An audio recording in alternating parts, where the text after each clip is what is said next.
HP Media. Avec Marthe, tu t'inquiètes, tu t'agites pour beaucoup de choses. Et ça, le lingue mingi à Batona Mokili Oyo. Batona Mokili bien aimé, Bazako Bundana, Bazako s'agiter, Komata, Kokita, seulement pour n'avoir bien matériel, pour n'avoir biloko, il y a Mokili Oyo. Et ça, on bien, c'est une bonne chose, c'est bien, je ne refuse pas, c'est bon. Mais sachez-le bien que, attends, mi tungisi, attends, mi bo, mi nzoto, pour n'avoir bien matériel. Est-ce que bien matériel, voilà, écoutez que la liberté, même yo, on s'appelle pour un temps. Tout ça, nous vivons seulement pour un petit moment, un petit temps. C'est pour une période, c'est pour le Seigneur un temps seulement. Et nous allons disparaître. Même HP Media, la chaîne qui vous édifie.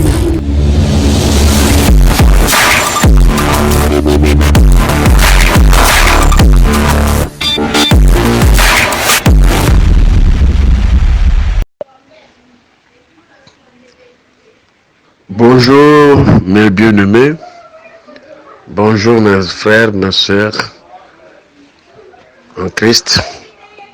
Et n'a pas mboli sous Nzambe pour Dieu qui a permis à ceux que les lots tu vas la Nzambe. Alors je m'appelle bien apôtre Jérémie Béni et votre humble serviteur. Et Dieu m'a fait grâce, bien-aimé, de servir le Seigneur dans l'église cité fidèle. Oui, ils ont mis dans Isaïe chapitre 1er verset 26. Alors vraiment la commission Nzambe n'a pas mboli Nzambe pour la mokola lelo pour être Nzambe a permettre de trouver paix. Bien-aimé, que partager au Italie iloba Nzambe la nourriture spirituelle. Alors pour être yango des ans nécessaires, yango des ans capital et yango des osala qui est bien-aimé yonangai tu vas la regarder et les alliés attitude ya ban Nzambe et se préparer aussi pour le royaume bien-aimé de cieux, pour la demeure céleste. Alors ce matin nous allons partager un thème très capital et que nous allons vraiment marcher sur Dieu levé. Et dans mes coloniaux soyo, nous parlerons toujours des thèmes que nous allons décortiquer qui s'intitule Une seule chose est nécessaire. Une seule chose est nécessaire, c'est la parole de Dieu. Voilà le thème que nous allons marcher avec ensemble. Nous allons marcher ensemble avec ce thème et Mokolo Nzambe Yemoko Akosepela pour te changer thème mususu. Alors na tiré thème wana na livre ya Luc chapitre 12 et verset nango 41 à 42. Et awa Jésus azoloba na Marthe, oui Marthe, tu t'agites, tu t'inquiètes pour beaucoup de choses. Laisse-moi vous dire, une seule chose est nécessaire. Marie a choisi, bien aimé, la bonne part qui ne lui sera point ôtée. Voilà, c'est là où que Dieu m'a fait grâce, qu'il a tiré thème, une seule chose est nécessaire. Et la chose la plus nécessaire, bien aimé, dans ce monde, dans cette planète Terre, où nous allons vivre, où nous allons bika, ils allons le locaux du Lobanazam. Puisqu'il y avait toutes choses au commencement, la Bible a témoigné biso, na Jacques et Bandeleza qui ne liloba. Donc le reste est sima. Au commencement, ils allaient qui liloba et liloba ne sikoyo et y couper sa biso et y créer biloko nyoso ezana mokili. Alors nazo bendaka makanisi na biso pour te ba ke liloba nazo le belango bien aimé dans sens ya fondement. Cela veut dire fondation. Il faut montrer que poser fondation dans la vie. Il y a un point de départ qui est pour l'angai, pour la tonganda pour l'angai, pour tenda pour l'angai vanda, et umela, na salle lango, penatika ban la ban héritage. Alors, bien aimé, pour être tonganda ko, et bon, nous poser au fondation. Alors, dans le blague, et l'eau que la fondation dans la vie à moto. Bien aimé, ils ont d'abord parole de Dieu. Et bon, il m'a poser d'abord fondation et pour être able à la makamonyos. Et à la vie nayo, ezala libota na yo, ezala avenir na yo, ezala même bien aimé nyonso lingi ko sal. Eloko nyonso ezala na point de départ. Il fallait moto ayeba yango malamu, pe à comprendre yango wane kozala malamu. Et na lingi na faire bien aimé ko faire comprendre moto nyonso que eloko ya liboso oyo moto nyonso akomitungisa liboso po poser na vie na ye, po te vie ne ki ne malamu, eva na malamu, pour réussir la vie, c'est d'abord la parole de Dieu. C'est le vrai fondement que tout le monde doit se préoccuper la vie. Avant toute chose, est-ce que Natala Bomunanga, est-ce qu'on a posé dans nos fondations malades pour t'aider qu'on a mat, pour t'aider élevé dans qu'on a et qu'il était même à 10 niveaux, 20 niveaux, 30 niveaux, 40 niveaux, même au-delà. Et l'autre, Liboso, est d'abord fondation nayo, il faut la solide. Et pour bien aimer, otonga bombo nayo, otonga vie nayo, otonga nyoso misala nyoso lingi, la première des choses d'abord, moto nyoso avec luka d'abord à poser pour être nyoso à ça les réussir, c'est la parole de Dieu. Parole de Dieu, il y a des fondations malam, quand il y a bombo ya moto. Il y a des fondations malam, quand il y a mabota. Il y a des fondations malam, quand il y a famille. Il y a des fondations kati na vie nyonso ya mutu. Eloko lingi ko sala liboso na vie na biso pour être bien aimé. Makambo nyonso ki ne malamu et bongi oyeba d'abord ko poser ezali fondement, ezali fondation. Alors la fondation c'est la parole. Il faut savoir faire asseoir la parole de Dieu na bon na yo, na vie na yo. Il faut se donner à la parole. Il faut se préoccuper à la parole. Il faut aimer la parole. Il faut bien aimer au sala nyonso et que bien liloba evanda kati na yo et okomona ki nyonso et kokende malamu. Puisque na test autouti kotanga Jésus a dit à Marthe, avec Marthe, tu t'inquiètes, tu t'agites pour beaucoup de choses. Et ça, le linge mingi a battu na mokili oyo. Battu na mokili bien aimé, baza ko bundana, baza ko s'agiter, ko mata, ko kita, seulement pour na ba bien matériel, pour na ba biloko, ya mokili oyo. Et ça, non, bien, c'est une bonne chose, c'est bien, je refuse pas, c'est bon. Mais sachez-le bien que, ata mi tungisi, ata mi bomi nzoto pour na ba bien matériel. Est-ce que bien matériel, voilà, écoutez que la liberté, même yo, on zappé pour un temps. Tout ça, nous vivons seulement pour un petit moment, un petit temps. C'est pour une période, c'est pour le Seigneur un temps seulement. Et nous allons disparaître.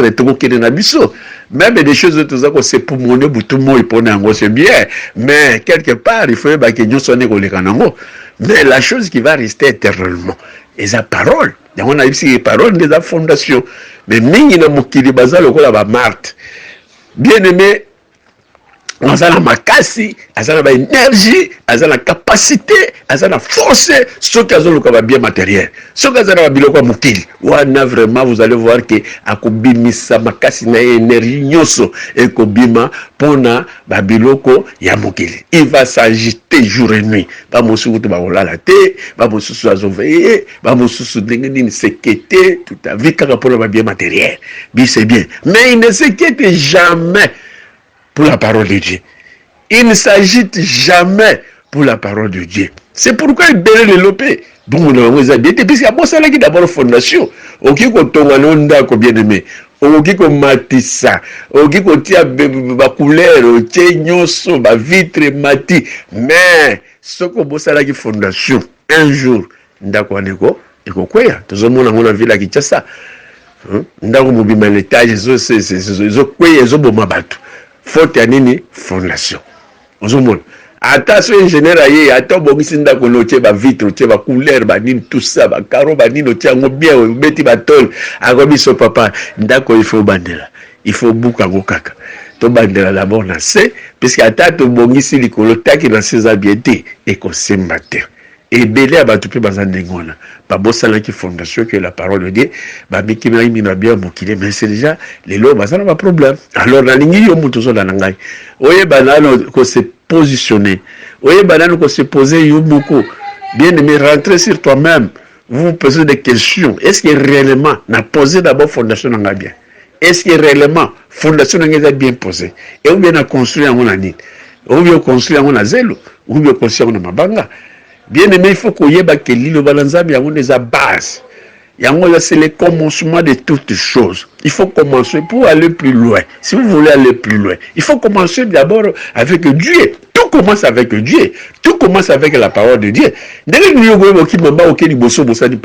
Or, nous sommes dans Nzambe, nous sommes dans la parole. Ce que nous vivons dans la parole, vous avez l'assurance.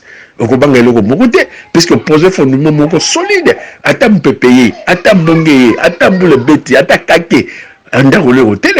C'est pourquoi aujourd'hui, il y a un effondrement, il y a un réchite, puisque la parole de Dieu.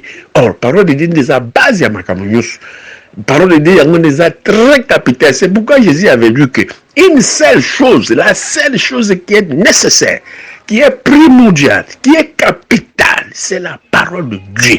Aucun combat kita. Si vous savez que réel, ou bien d'habiter, ou vous savez que parole, mais vous êtes dans le réel.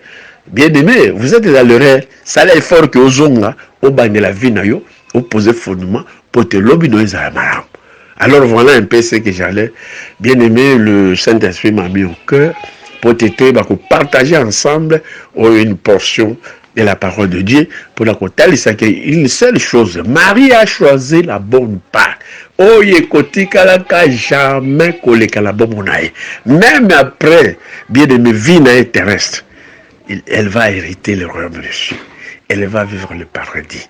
Voilà encore une chose très capitale. Cela veut dire, avec la parole de Dieu, vous allez réussir d'abord dans ce siècle et même dans les siècles à venir. Aux en avantage, aux en privilège, aux en bien-aimé, aux en grâce, puis aux en espoir, aux en assurance, la vie à reçu, la vie présente et même notre vie à venir. Puisque vie est ce qui est la moculoté, vie est ce qui la planète. Après la mort, il y a encore une vie où ils ont la yonangai. Mais ce que vous savez qu'il va prendre bien matériel. Et ça, mingi. Mais après, il y a un sukapi. Biloko na nyoso wana kotika la lango. Okinata ne loko mokote. Mais la chose qui va accompagner pour être bien aimé, ou espérer la vie, na yo, vie à venir, où ils ont le royaume de Dieu. Ils ont des paroles de Dieu. Il y a un monde et quoi accompagner et même yo dit ok, nous pouvons vivre dans notre bien, nous allons vie éternelle, vie sans limite. Vous avez mais dans mon qui la limite. Vie nous a calculé. Ils ont calculé ça la limite, papa. Olingate. Attends, vous avez bien aimé les nombres de tes années sont limités. Bamboula nayo, ils ont calculé que vous vivez 50 ans, 60 ans, ainsi de suite, 20 ans, même 10 ans, même 24 ans. Ils ont dengue. Et c'est pourquoi mon travail va se soucier mingi pour la coloca l'île Bananzambe. Parce que l'île Bananzambe, il y a des actes très capital.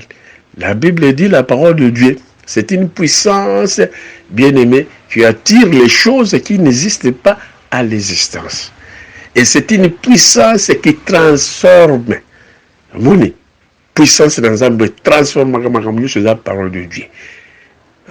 Qui change la malédiction en bénédiction. Qui change, bien aimé, le malheur en bonheur, qui change les ténèbres en lumière. C'est la parole, c'est une puissance illimitée. Oh, puissance, la puissance, c'est la parole de Dieu, puisque le monde a été créé par la parole. C'est ça, base à Makram, c'est pourquoi ils ont fondation à Viamuto, ils ont fondation à Mboka, ils ont fondation à Mabota, il y a famille, il y a Misala, il y a Tokosala, et bon, d'abord, tu vas poser fondation à Malam, où ils allaient parole de Dieu. Ce qu'on vend, les banga, on a une assurance, on a la parole. Mais ceux qui vendent des bangas exacts, ça évite souvent les gars à zéro, ceux qui disent des lobby, et vous avez ma mingi, parce que les autres, on est cochola, c'est un peu les bêtes comme ma zéro nyoso, mais les bangas, et tikalaga les bangas, et notre pur bien-aimé, angulaire, c'est Jésus-Christ Nazareth, qui est notre parole. Yango voto mutu nyoso, aeba bien-aimé comme pesa, la parole, aeba comme tamama, la parole de Dieu, aeba comme bonza.